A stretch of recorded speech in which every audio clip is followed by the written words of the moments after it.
Eto, mainit na balita. Gilas Pilipinas Women nakuha ang unang talo sa FIBA Women's Qualifying Tournament sa kamay ng mga higanting player ng France. Fourth quarter rally ng Gilas Women hindi na sapat para talunin ang host country.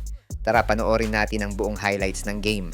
Pero bago yan, like and subscribe lang mga kabady para sa latest basketball news and highlights.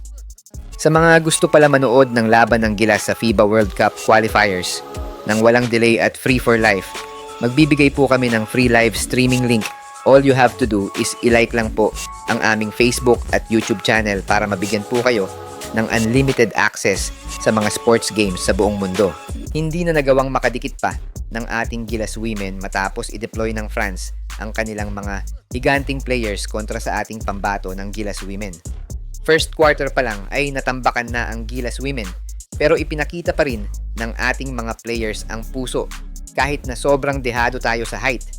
Nagmistulang practice game nga sa side ng France ang laban nila sa Gilas, outscoring Gilas sa first half with 27 points advantage. Nagkaroon pa ng run ang Gilas Women sa fourth quarter scoring 28 points pero hindi na yan sapat para matalo ang host country na France. Natapos ang game sa score na 115-66. Pinangunahan ni Dominique Malonga ng France ang kanyang team scoring 21 points at 9 rebounds. Samantalang si Sumaya Sugapong ang nanguna sa scoring ng Gilas with 13 points kasama sina Casey De La Rosa with 11 points at April Bernardino with 12 points. Sunod naman makakalaban ng Gilas Women ang Germany mamaya.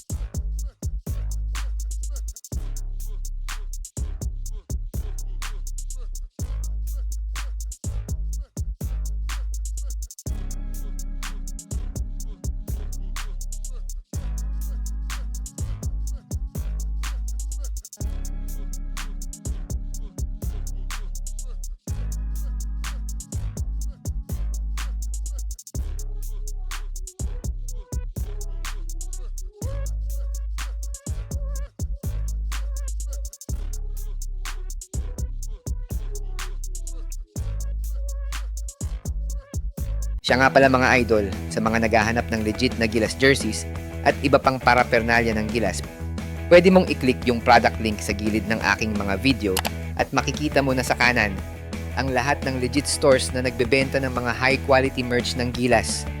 Maraming salamat mga idol!